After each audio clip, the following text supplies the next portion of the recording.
For years, anyone who dared to question Jeffrey Epstein and the powerful circle surrounding him was dismissed and told to relax. Many insisted it was all gossip, just internet noise without real evidence. However, after additional files and private messages were released through court proceedings, those long-standing questions began resurfacing in a very different light. I'll give you another example here. Epstein sends a message to someone. She looks pregnant, reacting to a photo. And the client replies back to Epstein, "You mean radiating a soft glow with the look of bliss and excitement? Yeah, that's the pizza." I cannot be clearer than this, that this is a code word. It makes no sense in that context whatsoever. And this on top of the example I gave you earlier, when his virologist gave him the medicine for having an erection, erectile dysfunction, I assume, or it could be even Viagra, and then told him to wash his hands, go have pizza and grape soda. That's been mentioned time and time again. Having adult men, successful men that are very health oriented, constantly talk about pizza with grape soda, which I've never heard before. Yeah, I've never heard of pizza and grape soda before this. I don't know if that specific combination was part of the whole Pizzagate thing, but it's definitely mentioned a lot because I saw that phrase, so I looked it up and was like, is this actually like in there multiple times? And it most definitely is. There's another one here. Have you seen the beef jerky mentioned as well? There's an email here from Jeffrey Epstein. Someone else says, Francis has time to come tomorrow to show me how to make it. Jerky, anyone? He will also bring you a taste of his jerky recipe from the restaurant, and sends a warm hello. He's working at a restaurant called Cook's. Wait for it, beef jerky and steak. Yes, time at 3 p.m. And there's other emails of him talking about beef jerky. Another one here, Jeffrey Epstein sending it to Steve Hansen, saying, "Hope you're feeling better. Did we analyze the beef? Did we analyze the jerky?" Now there's talks about jerky, referencing human meat. It could be for scientific research, could be something else that's even sicker. But there's more emails here talking about beef jerky. Have you had time to go through those? There's one here. Thank you so much. Super cool. IT guy setting up Surface right now. We are ridiculously excited, and beef jerky delicious. Thank you. Thanksgiving. So yeah. It is very. Now I've got all those emails saved. I'd actually had somebody send me all of those to say, "Hey, would you check this out?" So I have them. I have not read through all of them, but there's no shortage of terms that are phrased in a peculiar way. Muffin is another one. I've seen that a couple of times. I talked about when he says "whoops." That seems to be in very sometimes he says that in very odd terms that seem like they're referring to somebody dying or getting. So there definitely seem to be code. Now, online discussions are circulating that some unexpected names, including Ellen DeGeneres, may have had social or indirect connections within Epstein's broader network. There is no court ruling accusing her of any crimes related to Epstein, but the renewed scrutiny has kept her name in public conversation. Epstein's inner circle has been described in official records as tight-knit and secretive. Some released emails included unusual phrasing, coded language, and inside references that were not immediately clear. Words like pizza, pasta, and especially jerky appeared repeatedly. While some observers believe these could have been ordinary references taken out of context, others argue the wording seemed unusual given the broader case. Even certain lawmakers who reviewed unredacted materials said the language was confusing and, at times, troubling. One of them, Anna Paulina Luna, stated publicly that some emails contained coded phrases and references involving minors that she found concerning. She said the way certain words were used did not appear typical. However, there has been no official legal determination confirming that specific food-related terms were proven to be code for criminal acts. Later, a forensic analyst suggested in interviews that some repeated terms might have functioned as euphemisms, though that interpretation has not been formally established in court. Multiple emails referenced jerky being stored or transported, details that some readers found unusual. Still, investigators have not publicly confirmed that those references were definitively tied to illegal conduct, leaving the language open to interpretation rather than proof. Now, attention has shifted towards several major public figures.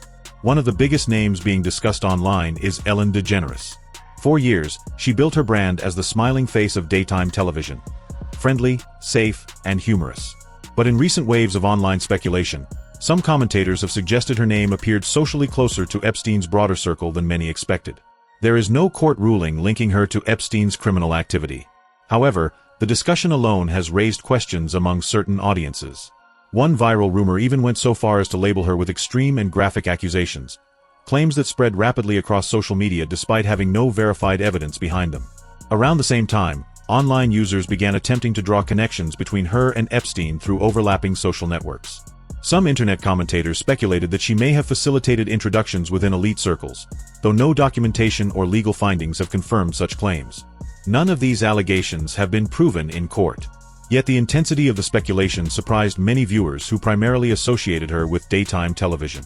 That renewed scrutiny led some online communities to revisit past public comments from other celebrities. One frequently mentioned example is Justin Bieber. Years ago, he spoke openly about feeling uncomfortable and unsupported during his early rise to fame. At the time, those remarks were widely interpreted as reflections on industry pressure. It was fun. Yeah. I can't believe you got in that water. It was so cold. It was like 50 degrees. Look at you. So Yeah. it's a beautiful video. So if you want to see the whole thing, it's gorgeous.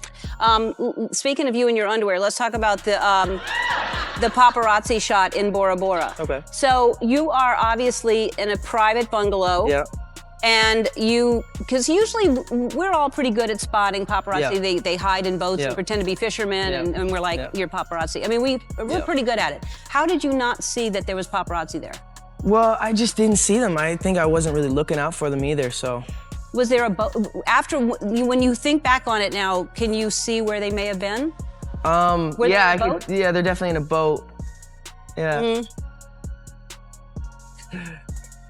And how quickly after that was shot did you realize that happened? Did that go on wire right away? Yeah, it was pretty much like a couple days. It was like a couple days later, Scooter hit me. He was like, yo, I hate to tell you this, but your penis is on the internet. I was like, what? How does it? And so then the first thing I saw was like the censored one, and it had like the black thing over it, and I'm like, oh my goodness. Like, I don't know what this is gonna look like. And then it wasn't as like bad as I thought it was gonna be. Yeah. Yeah, it was like terrible. Yeah.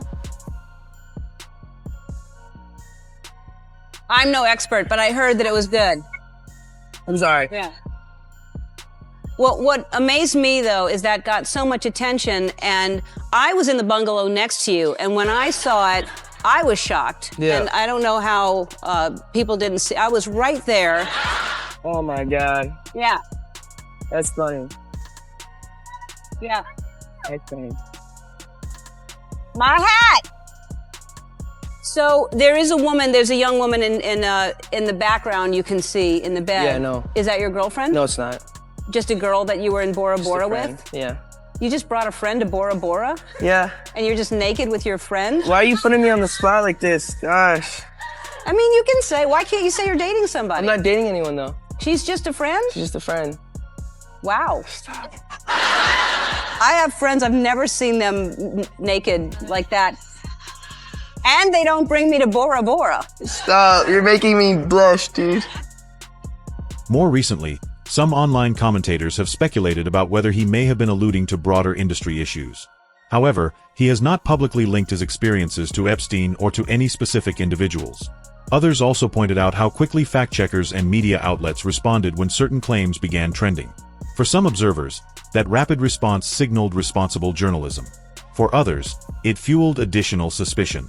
This divide highlights how differently audiences interpret the same events in today's media environment.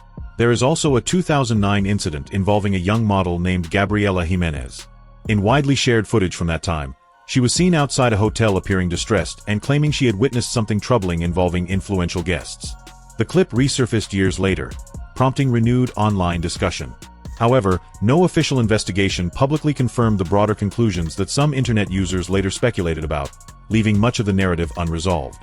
Another moment that continues circulating online involves an interview with Chrissy Teigen, a longtime friend of Ellen DeGeneres. In the clip, Chrissy made controversial comments referencing cannibalism in what many interpreted at the time as dark humor. When pressed, she did not immediately retract the joke, which amplified the shock value. Nothing I wouldn't eat or wouldn't drink or wouldn't try. If the person okayed it, I would eat a human. If you were at a very fancy restaurant and they were like a tiny piece of human meat. No. I think the only way You wouldn't try a tiny bite? No. Really? Absolutely not. Is that terrible?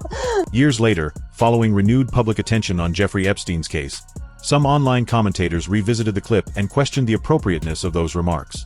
There is no evidence linking the comments to any criminal activity, but the resurfacing of the interview fueled additional speculation in certain online spaces. Some online forums have also noted that Chrissy Teigen has attended high-profile celebrity events, including parties associated with figures like Sean Diddy Combs and various political personalities. While attending such events is not unusual within entertainment circles, the overlap of social networks has kept her name circulating in speculative discussions. Another angle that gained traction online involves a rare neurological disease called Kuru. First identified in the 20th century in Papua New Guinea, Kuru is caused by prion, abnormal proteins that damage brain tissue and can lead to tremors, loss of coordination, and speech difficulties. When older footage of Jeffrey Epstein resurfaced showing unusual mouth movements, some internet users speculated about possible health explanations, including Kuru. Medical professionals, however, strongly cautioned that no neurological condition can be diagnosed from a brief video clip, and there has been no confirmed medical report suggesting that Epstein had that illness. Even so, the theory circulated widely across social media. I know I'm about to sound completely insane, but just hear me out. This pertains to the Epstein files, the Clintons, and cannibalism, and I feel completely fine and am totally okay. Alright, let's do this. How do we know if someone is a cannibal? Well, they could have the Kuru disease, which is a fatal neurodegenerative disease that spreads through eating brain tissue. It has a long incubation period, 10 to 30 years. Early symptoms are headaches, coordination issues, anxiety, and inappropriate laughter. Middle stage, severe tremors and shaking, loss of balance and slurred speech. Late stage, inability to walk, dementia, and the forever sleep. Do you know of any elites rumored to have consumed human flesh? But I'm not accusing anyone of anything, this is just a fun little joke video. With truth in the mix, in Papua New Guinea they call human long pig. We just love to have fun here. No, the Kuru disease has nothing to do with the Epstein files or anyone in them. Definitely not the Clintons. And I feel fantastic, so yeah. Have a good day. Supporters of these broader theories argue that powerful individuals sometimes step away from public life citing vague health concerns, which they believe invites scrutiny. Critics counter that speculation often fills gaps where verified information is limited. On one side are Epstein's confirmed crimes, documented in court records. On the other is a wave of online claims and viral interpretations that blur the line between established fact and assumption, with familiar Hollywood and political names repeatedly drawn into the conversation. In August 2025, new allegations surfaced roughly 5 years after the workplace controversy that led to the end of the Ellen DeGeneres show. A former cameraman spoke to the Daily Mail, describing what he characterized as a tense and uncomfortable work environment. According to his account, he believed Ellen DeGeneres treated some male staff members unfairly. He claimed the show rotated through multiple male employees and alleged that there were 9 different stage managers during a single season. These statements reflect his perspective and have not been independently verified in court. "We had a feeling she really didn't like guys," he reportedly said. He also described what some staff allegedly nicknamed the Ellen gaze, claiming that when she was upset, her expression could feel intimidating. He compared it to a queen looking for her next execution, emphasizing how uncomfortable he said the atmosphere could become. Ellen has not publicly confirmed those characterizations. At the same time, he described her wife, Portia de Rossi, as warm and friendly with staff. However, he added another personal claim, that if a male employee appeared overly relaxed or conversational around Portia, it could allegedly create tension. According to his account, some staff members preferred not to be seated near her at events to avoid misunderstandings. These remarks remain individual allegations rather than formal findings. About a year earlier, in late 2024, multiple outlets reported that Ellen and Portia had relocated outside the United States following the presidential election. Some publications framed the move as politically motivated, while others noted that no official statement detailed all the reasons behind it. Shortly after the story gained traction online, Elon Musk responded to a social media post suggesting the relocation might not be purely political. The post speculated about Ellen's past social connections to Sean Diddy Combs, who is facing serious legal matters. Tell me about your birthday party. Am I invited? Yes. Yes, you're definitely invited. I invite you to all my parties. You just haven't seemed to show up. No, well, is it on the East Coast? Yes. Well, that's why. Why don't you have one here on the West Coast? Because I work all the time. Okay, well, maybe I have one at your house. Where's Now, what time would your party start, let's say? Like 9:30. Really? That early? Yeah. I could make that. Yeah. But I could think of you of starting a party at like midnight. Like, what time will it go till? That's a different type of party, though. Uh-huh. No, it'll go from like 9:30 to like maybe 3 o'clock, 3 o'clock. And then, you know, we have the top 2 floors of the hotel. You know? And then it will carry on there. Yeah. Then no, I mean the after party. No, I know about them. I'll listen to the music. Ellen has publicly acknowledged attending some of his events, though no legal authority has linked her to his alleged conduct. The overlap of social circles nevertheless fueled online debate. By 2020, scrutiny surrounding Ellen extended beyond internet speculation. That summer, 36 former employees of the Ellen DeGeneres show spoke to reporters about what they described as a toxic workplace environment, bringing mainstream media attention to the issue. The allegations were serious. They included claims of harassment, inappropriate conduct, and misconduct involving 3 executive producers. The story gained widespread attention after BuzzFeed News published a detailed investigation based on interviews with former staff. Around the same time, NPR reported on a memo Ellen sent to employees in which she apologized and acknowledged that changes were needed. For many former employees who spoke publicly, the larger concern centered on what they described as the overall culture behind the scenes. Several said they felt there was no clear or confidential system for filing complaints, and some alleged that senior staff discouraged them from escalating issues. In response, Warner Brothers, the studio behind the show, launched an internal investigation. Following that review, executive producers departed, and official statements were issued outlining steps toward workplace reforms. Still, critics questioned why stronger action had not been taken earlier. As the controversy continued, additional public figures began sharing their perspectives, adding new layers to the discussion. In June 2025, comedian Margaret Cho said on a podcast that she experienced Ellen as a mean girl behind the scenes. Cho explained that they had known each other since their early stand-up days, but when she later appeared on Ellen's talk show, she felt she was treated like a stranger. Ellen has not publicly responded in detail to that specific characterization, but Cho's comments contributed to the broader public conversation. For many viewers, the full picture lies somewhere between confirmed facts and subjective experiences. The conversation continues, but distinguishing verified information from speculation remains essential. What do you think is really going on?